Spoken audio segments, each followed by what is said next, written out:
Good morning everyone. आपण topic पाहतोय aldehydes, ketones and carboxylic acids. याच्यामध्ये आपण सेकंड पार्ट पाहतोय कार्बॉक्झिलिक ॲसिड्स. आणि कार्बॉक्झिलिक ॲसिड्समध्ये लास्ट लेक्चरला आपण फिजिकल प्रॉपर्टीज कंप्लीट केलेत आणि आज आपण पाहतोय new point chemical reactions of carboxylic acids. Carboxylic ॲसिडच्या केमिकल रिएक्शन्स. याच्यामध्ये फर्स्ट केमिकल रिएक्शन आहे म्हणजे फर्स्ट रिएक्शन आहे acidity. First point is acidity. What is mean by acidity?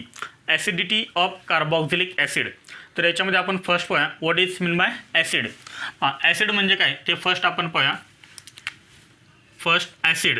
What is mean by acid? कोणत्या सबस्टन्सला आपण ॲसिड म्हणतो? एकदम इझी आहे. Substance which produces H plus ion. H plus आयनलाच आपण काय म्हणतो? प्रोटॉन असं म्हणतो. H प्लस आयनला आपण काय म्हणतो? प्रोटॉन असं म्हणतोय. Substance which produces H plus ion when dissolved in water. when dissolved in water called acid. म्हणजे ॲसिड म्हणजे काय? जर तुम्ही एखादा सबस्टन्स घेतला आणि तो सबस्टन्स जर तुम्ही वॉटरमध्ये डिझॉल्व केला आणि त्या सबस्टन्सनं जर वॉटरमध्ये H प्लस आयन तयार केला, H प्लस आयन दिला, प्रोटॉन दिला, तर अशा सबस्टन्सला आपण काय म्हणतो? ॲसिड म्हणतो. एकदम इझी आहे. Substance which produces H plus ion that is proton when dissolve in water. वॉटरमध्ये डिझॉल्व केलं तर तो सबस्टन्स जर H प्लस आयन देत असेल तर अशा सबस्टन्सला काय म्हणतात? ॲसिड असं म्हणतात. ओके, आपण टॉपिक कोणता पाहतोय? Carboxylic acid. आता कार्बॉक्झिलिक ॲसिड जो आहे तो कसा आहे? ॲसिडिक आहे. Carboxylic acids are acidic. Carboxylic acids are acids. Carboxylic acids हे ॲसिड्स आहेत. रिझन काय त्याचं? Carboxylic acids are acids because they produces H plus ions. Because they produces H plus ions that is proton when dissolved in water.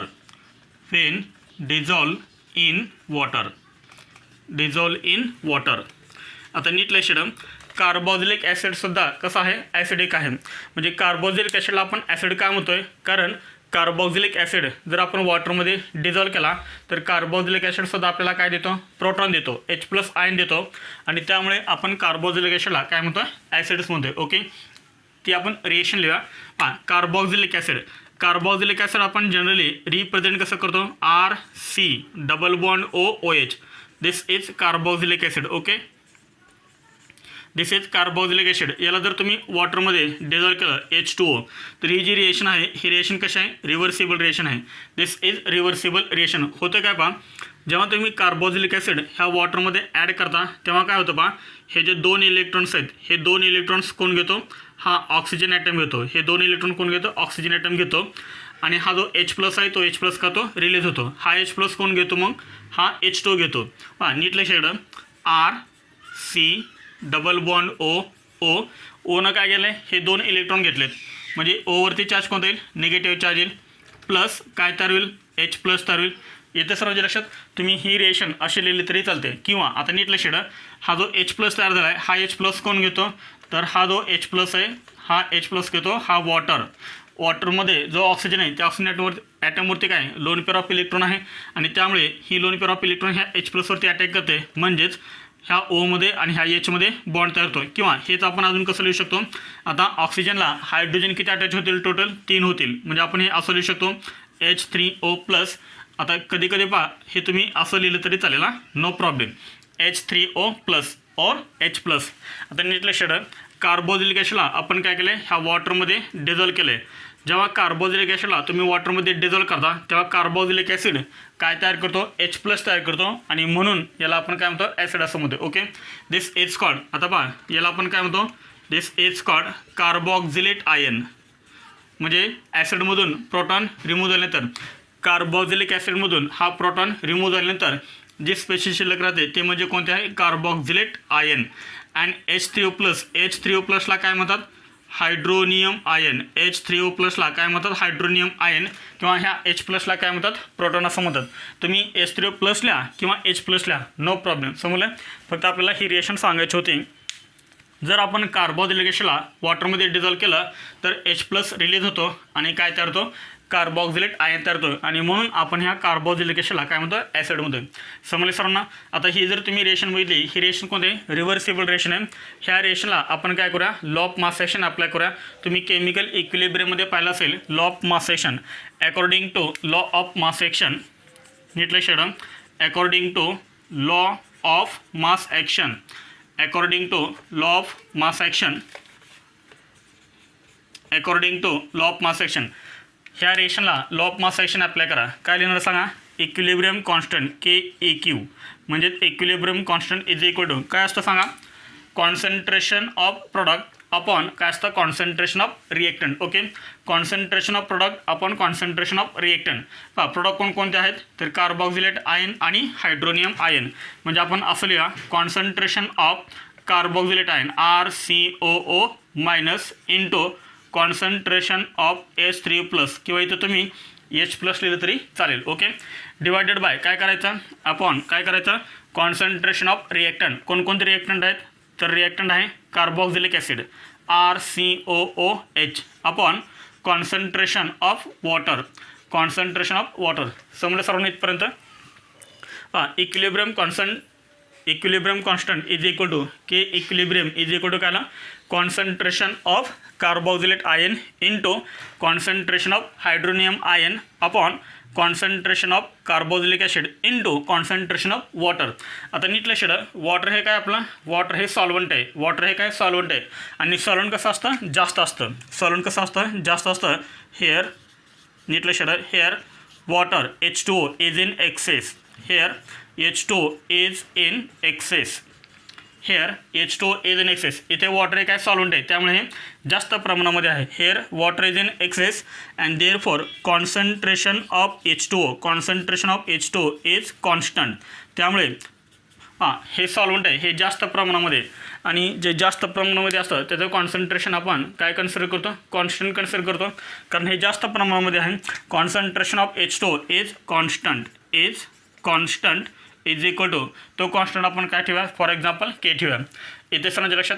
आता पहा हेच equation आपल्याला काय लिहिता सांगा, मग कॉन्सन्ट्रेशन ऑफ H2च्या ऐवजी आपण काय लिहूया, K लिहूया. म्हणजेच हेच इक्वेशन आपल्याला काय मिळेल पहा, K equilibrium is equal to concentration of RCOO minus into concentration of H3O+ upon काय येणार सांगा, कॉन्सन्ट्रेशन ऑफ RCOOH इंटू काय येणार, K येणार. K हा कॉन्स्टंट आहे, तो इकडे आणा. काय होणार सांगा, K equilibrium into K is equal to concentration of RCOO minus into concentration of H3O+ upon काय येणार, कॉन्सन्ट्रेशन ऑफ RCOOH. समजलं सर ना. आता पहा ही जी टर्म आहे K इक्विलिब्रियम कॉन्स्टंट आहे, K सुद्धा कसा आहे, कॉन्स्टंट आहे. ह्या दोन कॉन्स्टंटच्या ऐवजी आपण काय लिहूया, एक कॉन्स्टंट लिहा. ह्या दोन कॉन्स्टंटच्या ऐवजी आपण लिहूया इथं एकच constant KA is equal to काय येणार पहा, K is equal to concentration of RCOO minus into काय येणार, कॉन्सन्ट्रेशन ऑफ H3O+ अपॉन काय येणार, कॉन्सन्ट्रेशन ऑफ RCOOH. समजलं सर्वांना इथपर्यंत. आता त्यानंतर पहा हा जो K आहे त्या Kला काय म्हणायचं, K इज डिसोशिएशन कॉन्स्टंट. Kला काय म्हणायचं, dissociation constant of acid, dissociation constant of acid. आता सर्वात महत्त्वाचा पॉईंट आपण आत्ता लिहिणार आहेत. इथपर्यंत समजलं का सर्वांना पहा, एकदम इझी आहे. फक्त आपण काय केलं आहे, ह्या रिएक्शनला law of mass action apply केला आहे. लॉ ऑफ मास ॲक्शन काय असतो, equilibrium constant is equal to concentration of product upon concentration of reactant. इथे वॉटर हे एक्सेसमध्ये आहे आणि त्यामुळे याचं कॉन्सन्ट्रेशन हे कॉन्स्टंट कन्सिडर केलं जातं. त्याच्याऐवजी आपण काय घेतला, K equilibrium is equal to concentration of product upon concentration of reactant RCOH into K. Concentration of H2च्या ऐवजी आपण काय घेतलं, इथं K घेतला. K हा कॉन्स्टंट आहे, तो इकडे आणा. हे दोन्ही कॉन्स्टंट होतील. ह्या दोन कॉन्स्टंटच्या ऐवजी आपण एकच कॉन्स्टंट घेतला, कोणता, KA. आणि ह्या Kला काय म्हणतात, डिसोशिएशन कॉन्स्टंट ऑफ ॲसिड. तुम्ही आयनिक इक्विलिब्रियममध्ये पाहिलं असेल, KB म्हणजे डिसोशिएशन कॉन्स्टंट ऑफ बेस आणि K म्हणजे dissociation constant of acid. Okay. त्यानंतर पहा याच्यामध्ये पहा तर केचं रिलेशन पहा, K is directly proportional to H3O plus concentration of hydronium ion. पहा ह्या इक्वेशनवरून आपल्याला काय लिहिता येईल, पहा ह्या इक्वेशनवरून आपल्याला लिहिता येईल, K is directly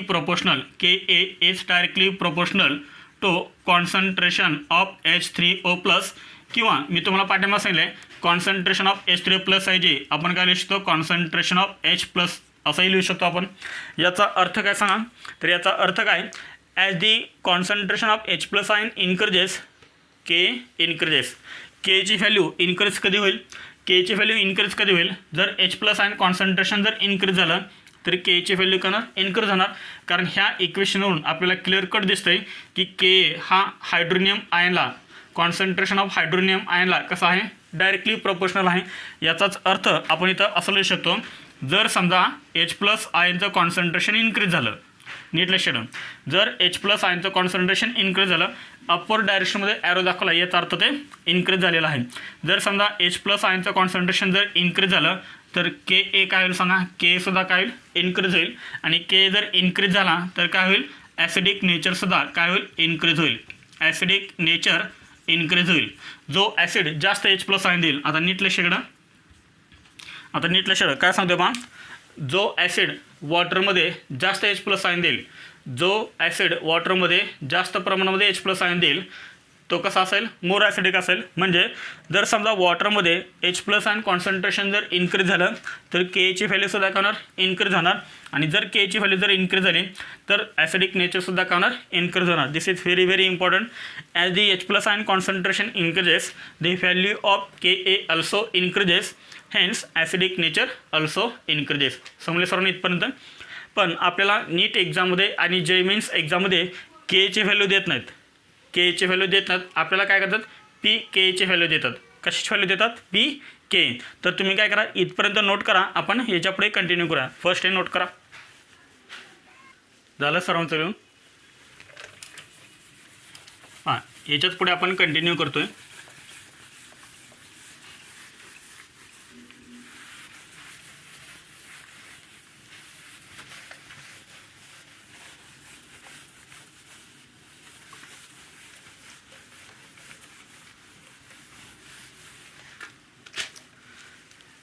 As the H plus ion concentration increases, Ka increases, acidic nature increases. Okay.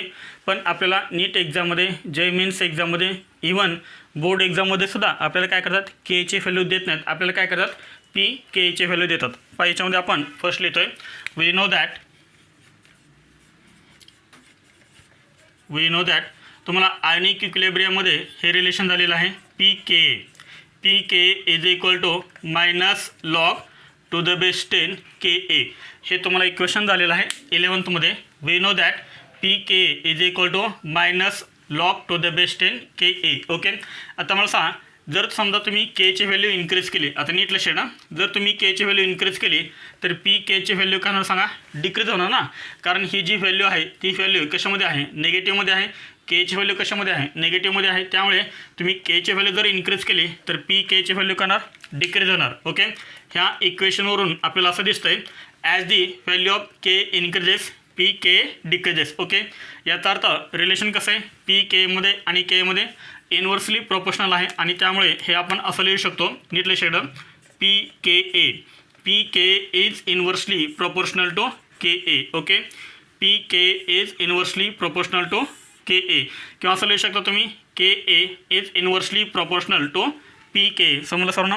आता नीट लक्ष द्या, सांग, जर H प्लस आयन कॉन्सन्ट्रेशन जर इन्क्रीज झालं तर काय होईल सांगा. जर समजा H प्लस आयन कॉन्सन्ट्रेशन जर इन्क्रीज झालं तर के काय होणार, के काय होणार, इन्क्रीज होणार. के इन्क्रीज होणार. के इन्क्रीज झालं तर के काय होणार, डिक्रीज होणार. आणि के जर डिक्रीज झालं तर ॲसिडिक नेचर काय होणार, ॲसिडिक नेचर. आता नीट लक्ष द्या, जर H plus ion concentration increase झालं तर के इन्क्रीज होतो, म्हणजे ॲसिडिक नेचर काय होतं, इन्क्रीज होतं. आता नीट लक्ष द्या, इथेच फक्त काय झालेलं आहे, हे डिक्रीज झालेलं आहे. As the H plus ion concentration increases, Ka increases, pKa decreases, acidic nature increases. एकदम इझी आहे. आता आपण काय करूया, तर या दोन्हीमध्ये रिलेशन लिहूया. हे दोन्हीमध्ये रिलेशन लिहूया. जर pKची व्हॅल्यू कमी असेल तर ॲसिडिक नेचर त्याचं कसं असेल, जास्त असेल, मोर ॲसिडिक असेल. पहा आता मी इथं रिलेशन लिहितो आहे. पहा याच्यामध्ये रिलेशन लिहितो आहे. Acidity is inversely proportional. Acidity is inversely proportional to pK. हे रिलेशन सर्वांनी लक्षात ठेवायचं आहे, कारण याच्यावरती आपल्याला बोर्ड एक्झाममध्ये सुद्धा क्वेश्चन्स विचारतात. मोर ॲसिडिक कोण, स्ट्रॉंग ॲसिड कोण. समजा तुम्हाला 4 ॲसिड दिले, आता नीट लक्षात ठेवा. समजा एक ॲसिड आहे A, B, C आणि D, हे 4 ॲसिड्स आहेत. आणि समजा pKची व्हॅल्यू फक्त एक्झाम्पल म्हणून समजा याची व्हॅल्यू आहे 4, pK कोणती व्हॅल्यू आहे, pK. याची व्हॅल्यू आहे 3, याची व्हॅल्यू आहे 2, याची व्हॅल्यू आहे 1. मला सांगा याच्यामध्ये स्ट्रॉंग ॲसिड कोणता, ह्या 4 ॲसिडपैकी स्ट्रॉंग ॲसिड कोणता, म्हणजेच मोर ॲसिडिक कोण. नीट लक्षात ठेवा. तुम्हाला काय विचारलं आहे, स्ट्रॉंग ॲसिड विचारला आहे, मोर ॲसिड विचारला आहे, मोर ॲसिडिक विचारला आहे. मोर ॲसिडिक ॲसिड कोणता असेल, ज्याची pK व्हॅल्यू कशी असेल, कमी असेल ना. आता पहा हे इन्व्हर्सली प्रोपोर्शनल आहे. तुम्हाला विचारलं आहे काय, स्ट्रॉंग ॲसिड विचारलं आहे, म्हणजे ज्याची ॲसिडिटी जास्त आहे. तर pKची व्हॅल्यू कशी असणार, त्याची कमी असणार. म्हणजे pKची व्हॅल्यू कमी कोणाची आहे, Dची. त्यामुळे D हा काय झाला, स्ट्रॉंग ॲसिड झाला. D हा काय झाला, मोर ॲसिडिक झाला. इथपर्यंत समजलं सर्वांना. तर हे नोट करा. आपण पुढचे पॉईंट पाहूया. पहा आपण याच्यामध्ये एक नोट लिहितोय. नोट काय, तर नोटमध्ये आपण 2 पॉईंट लिहितोय. फर्स्ट पॉईंट आहे carboxylic acids. Carboxylic acids are weaker acids. Carboxylic acids are weaker acids than mineral acids. म्हणजे मिनरल ॲसिडपेक्षा कार्बोक्सिलिक ॲसिड हे कसे असतात, वीक ॲसिड असतात. फॉर एक्झाम्पल मिनरल ॲसिड म्हणजे कोणते, तर पहा मिनरल ॲसिड्स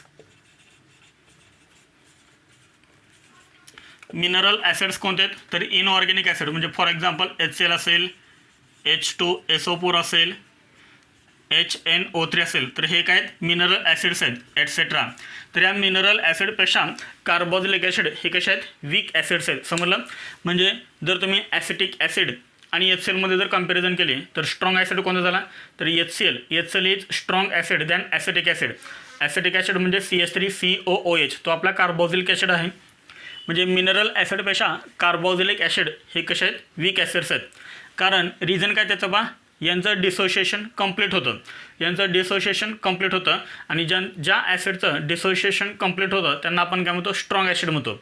कार्बोक्सिलिक ॲसिडचं डिसोशिएशन हे कंप्लीट होत नाही, त्यामुळे ते कसं आहे, वीक ॲसिड्स आहेत. ओके.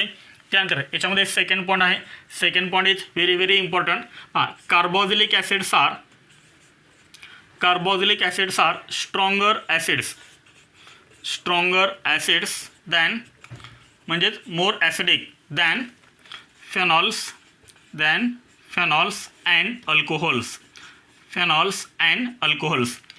फेनॉलपेक्षा आणि अल्कोहोलपेक्षा कार्बोक्सिलिक ॲसिड्स हे कसे आहेत, स्ट्रॉंग ॲसिड्स आहेत. ओके. म्हणजे अल्कोहोल्स आणि फेनॉलपेक्षा कार्बोक्सिलिक ॲसिड हे कसे आहेत, स्ट्रॉंग ॲसिड आहेत. मग मला सांगा ॲसिडिटी ऑर्डर काय असेल,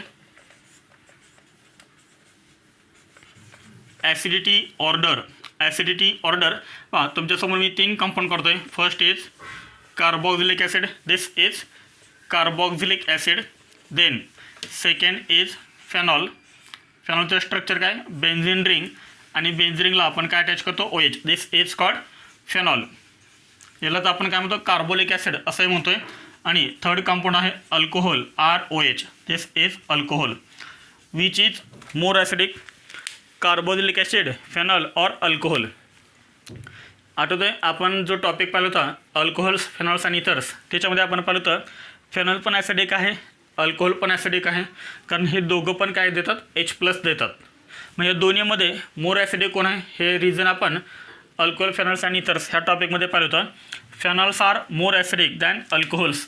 फेनॉल्स हे अल्कोहोलपेक्षा कसे असतात, मोर ॲसिडिक असतात. ओके. आता पहा कार्बोक्सिलिक ॲसिड आणि फेनॉल.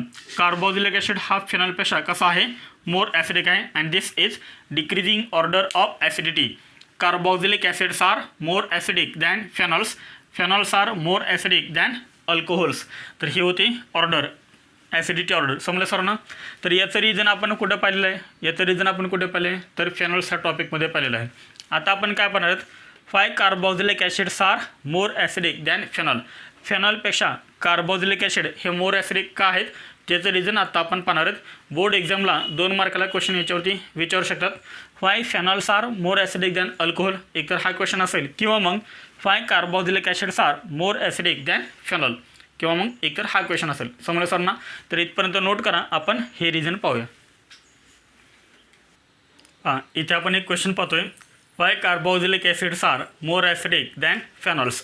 तर कार्बोक्सिलिक ॲसिड हे फेनॉलपेक्षा मोर ॲसिडिक का असतात, त्याचं रिझन आपण इथे पाहतोय. 5 carboxylic acids are more acidic than phenols. Answer. Acid मला सांगा, ॲसिड म्हणजे काय. आत्ताच आपण पाहिलं ॲसिड म्हणजे काय, जो सबस्टन्स H+ आयन देतो जेव्हा आपण त्या सबस्टन्सला वॉटरमध्ये डिझॉल्व करू त्यावेळेस, अशा सबस्टन्सला आपण काय म्हणतो, ॲसिड म्हणतो. आलं सर्वांच्या लक्षात. ॲसिड. आता इथं आपण काय लिहिलं आहे, ॲसिड लिहिलं आहे. ॲसिडमधून काय होतो, प्रोटॉन लूज होतो. H+. तर इथे मी काय लिहितो, H+ असं लिहितो आहे. नीट लक्षात. जेव्हा ॲसिडमधून H+ लूज होतो, जेव्हा ॲसिडमधून H+ बाहेर पडतो, तेव्हा ॲसिडमधली जी स्पेसिस शिल्लक राहते त्या स्पेसिसला काय म्हणतात, कॉन्जुगेट बेस असं म्हणतात. याला काय म्हणतात, कॉन्जुगेट बेस असं म्हणतात. कॉन्जुगेट बेस म्हणजे काय, तर ॲसिडमधून प्रोटॉन रिमूव्ह झाल्यानंतर, ॲसिडमधून प्रोटॉन निघून गेल्यानंतर जी स्पेसिस शिल्लक राहते त्याला आपण काय म्हणतो, कॉन्जुगेट बेस म्हणतो. नीट लक्ष ठेवा. आता आपण काय करूया, कार्बोक्सिलिक ॲसिडचं एक्झाम्पल घेऊया. कार्बोक्सिलिक ॲसिड आपण जनरली कसं लिहितो, R. नीट लक्ष ठेवा. RC+O this is carboxylic acid. Okay. ह्या कार्बोक्सिलिक ॲसिडमधून जर H+ आयन लूज झाला, म्हणजे कोणता H+ आयन, म्हणजे काय होणार, हे जे 2 इलेक्ट्रॉन्स आहेत, हे 2 इलेक्ट्रॉन ऑक्सिजन ॲटम घेणार आणि हा H+ करणार, रिलीज होणार. इथे मी लिहितो हा H+. मग H+ रिलीज झाल्यानंतर, नीट लक्ष ठेवा, H+ रिलीज झाल्यानंतर काय शिल्लक राहिलं सांगायचं, तर इथे शिल्लक राहिला R, पुढे C+O हे शिल्लक राहिलं ना, RC+O and this is called conjugate base. नीट लक्ष ठेवा.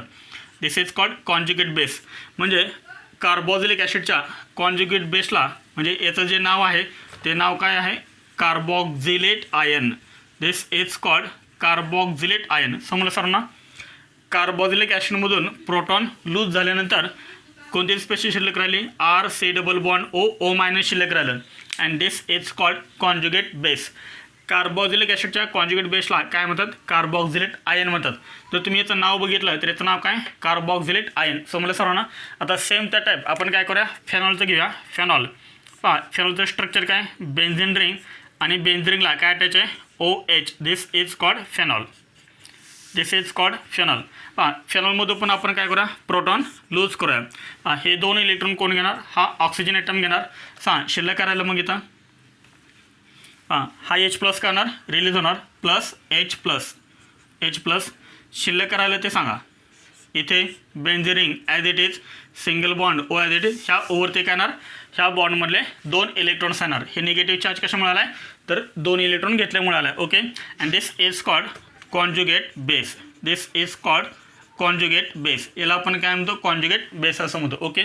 आता ह्या कॉन्जुगेट बेसला काय म्हणतात, फेनॉक्साइड आयन म्हणतात. दिस इज कॉल्ड फेनॉक्साइड आयन. पाठीमागे आपण पाहिले फेनॉल्समध्ये बऱ्याच वेळेस पाहिले. म्हणजे फेनॉलमधून हा प्रोटॉन रिमूव्ह झाल्यानंतर, हा प्रोटॉन लूज झाल्यानंतर काय तयार होतो, कॉन्जुगेट बेस तयार होतो. आणि फेनॉलच्या कॉन्जुगेट बेसला काय म्हणतात, फेनॉक्साइड आयन असं म्हणतात. समजलं इथपर्यंत सर्वांना.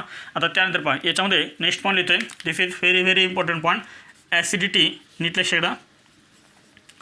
Acidity is directly proportional to stability of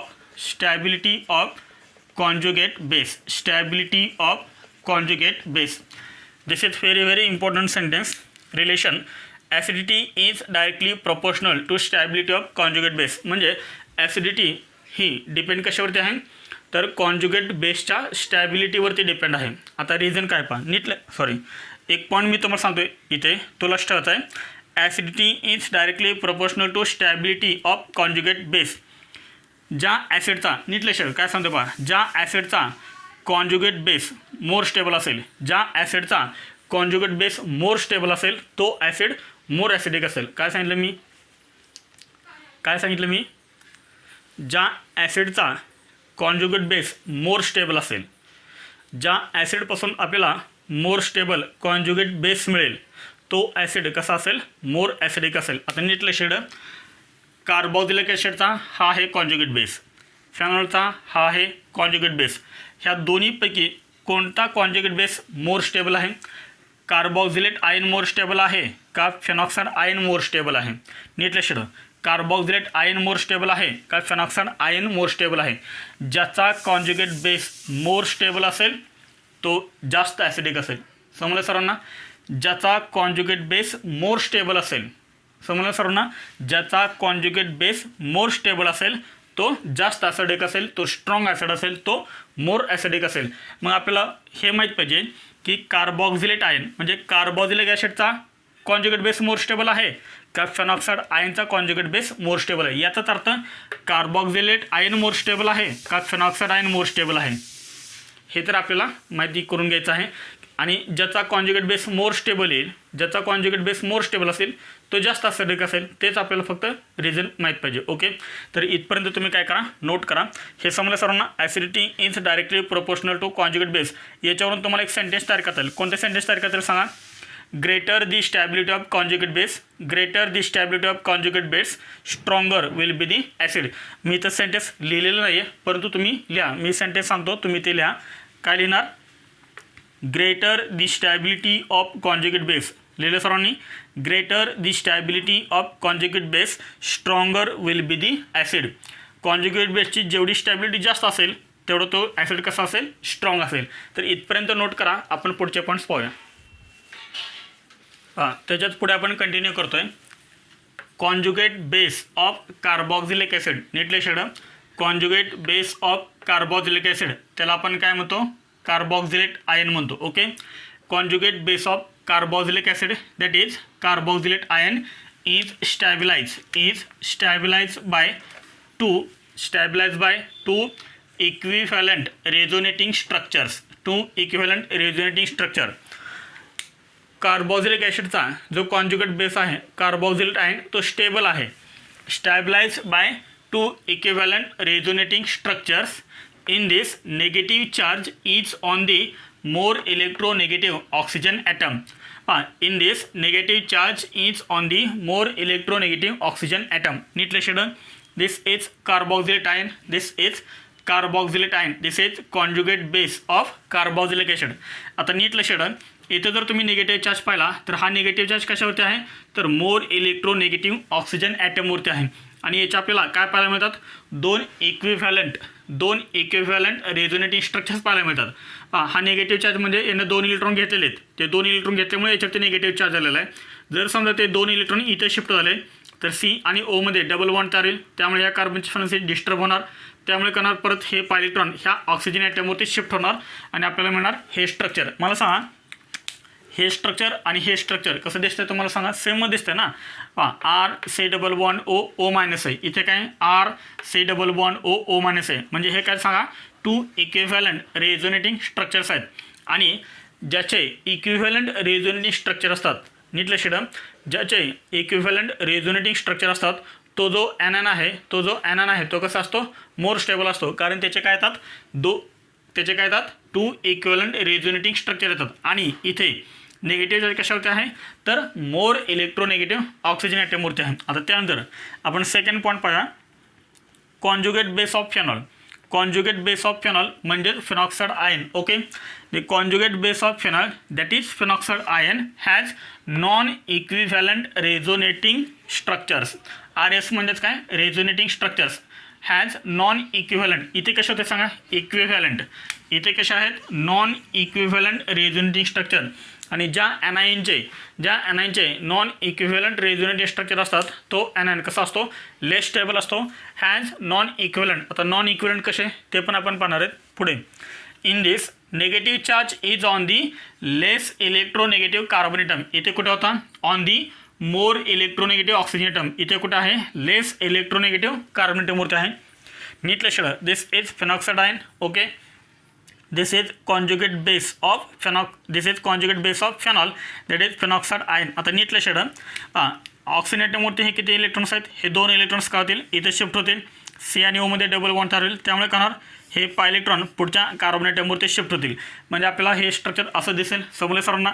आता इथे पहा सी आणि ओमध्ये काय तयार झाला, डबल बॉन्ड तयार झाला, त्यामुळे हे 2 पाय इलेक्ट्रॉन ह्या कार्बन ॲटमवरती शिफ्ट झाले, म्हणजे हा आला त्याच्यावरती निगेटिव्ह चार्ज. ओके, म्हणजेच हे 2 इलेक्ट्रॉन काय होतील नंतर इथे शिफ्ट होतील, परत हे 2 पाय इलेक्ट्रॉन पुढच्या कार्बन ॲटमवरती शिफ्ट होतील आणि आपल्याला मिळेल हे स्ट्रक्चर. ओके, त्यानंतर काय होणार हे 2 इलेक्ट्रॉन इथे शिफ्ट होतील, हे परत पाय इलेक्ट्रॉन इथे शिफ्ट होतील, त्यामुळे आपल्याला हे स्ट्रक्चर मिळेल. त्यानंतर काय होणार हे 2 इलेक्ट्रॉन्स इथे शिफ्ट होतील आणि परत हे पाय इलेक्ट्रॉन ऑक्सिजन ॲटमवरती शिफ्ट होतील. आता मला सांग हे रेझोनेटिंग स्ट्रक्चर्स आहेत, परंतु ते इक्विव्हॅलंट आहेत का नॉन इक्विव्हॅलंट आहेत. याच्यामध्ये सांगा हे स्ट्रक्चर तुम्हाला सेम दिसत आहेत का, हे स्ट्रक्चर सेम आहेत का, तर हे स्ट्रक्चर सेम नाही आहेत. याचा अर्थ हे कसे आहेत नॉन इक्विव्हॅलंट रेझोनेटिंग स्ट्रक्चर्स आहेत. ज्याचे स्ट्रक्चर्स इक्विव्हॅलंट असतात तो मोर स्टेबल असतो, ज्याचे स्ट्रक्चर्स नॉन इक्विव्हॅलंट असतात ते कसं असतो लेस स्टेबल असतो. आता नीट लक्षात ठेवा, इथे आपण काय सांगितलं होतं निगेटिव्ह चार्ज हा ऑक्सिजन ॲटमवरती आहे आणि इथे जर तुम्ही बघितलं तर निगेटिव्ह चार्ज पहा इथे कार्बन ॲटमवरती आहे, इथे कार्बन ॲटमवरती आहे, इथे कार्बन ॲटमवरती आहे. ओके, म्हणजे इथे निगेटिव्ह चार्ज कशावरती आला कार्बन ॲटमवरती आणि ऑक्सिजन ॲटमवरती आहे, पण इथे कुठे फक्त ऑक्सिजन ॲटमवरती. ह्याही स्ट्रक्चरमध्ये निगेटिव्ह चार्ज ऑक्सिजन ॲटमवरती आहे आणि इथे निगेटिव्ह चार्ज हा ऑक्सिजन ॲटमवरती आहे. निगेटिव्ह चार्ज स्टेबल कुठे राहतो, निगेटिव्ह चार्ज अशा ॲटमवरती स्टेबल राहतो की जो मोर इलेक्ट्रोनेगेटिव्ह आहे. मग मला सांगा इथे निगेटिव्ह चार्ज हा ऑक्सिजन ॲटमवरती आहे, इथे निगेटिव्ह चार्ज हा कार्बन ॲटमवरती आहे. Which is more electronegative, oxygen is more electronegative और carbon is more electronegative, oxygen is more electronegative. आणि त्यामुळे निगेटिव्ह चार्ज स्टेबल कुठं राहील तर निगेटिव्ह चार्ज इथे स्टेबल राहील. इथे स्टेबल राहणार आहे का नाही आहे. त्यामुळे कोणतं रेझोनेटिंग स्ट्रक्चर कोणता कॉन्जुगेट बेस मोर स्टेबल आहे सांगा. कार्बोक्झिलिक ॲसिडचा कॉन्जुगेट बेस मोर स्टेबल आहे का फेनॉलचा कॉन्जुगेट बेस मोर स्टेबल आहे. इथे इक्विव्हॅलंट रेझोनेटिंग स्ट्रक्चर्स आहेत, इथे नॉन इक्विव्हॅलंट रेझोनेटिंग स्ट्रक्चर्स आहेत.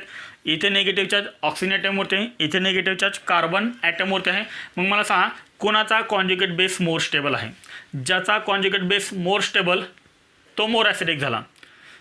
निश्चितच कार्बोक्झिलिक ॲसिडचा जो कॉन्जुगेट बेस आहे कार्बोक्झिलेट आहे तो कसा आहे मोर स्टेबल आहे कोणापेक्षा कॉन्जुगेट बेस ऑफ फिनॉलपेक्षा. ओके, याचाच अर्थ carboxylate ion is more stable than phenoxide ion.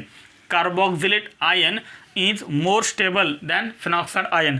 Carboxylate ion is more stable than phenoxide ion.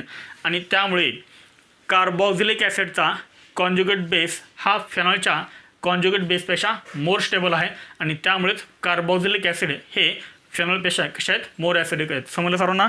Hence इथे मी सेंटेन्स लिहितो आहे.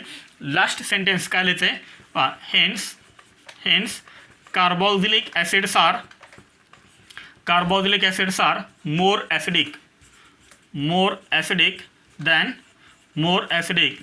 फेनॉल्स. समजलं सर्वांना इथपर्यंत. Why carboxylic acids are more acidic than phenols. तर त्याचं जे रिझन आहे त्याचं जे आन्सर आहे ते आता आपण इथं कंप्लीट केलेलं आहे. समजलं सर्वांना.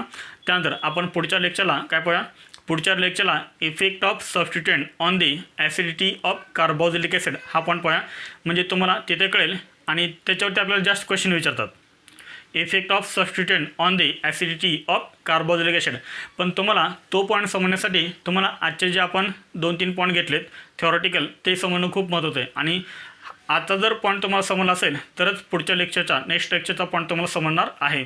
आणि त्याच्यावरती आपल्याला नीटमध्ये आणि JEE जास्त क्वेश्चन्स विचारले. तर ठीक आहे, नेक्स्ट लेक्चरला आपण effect of substituent on the acidity of carboxylic acid हा पॉईंट आपण पाहूया. थँक्यू.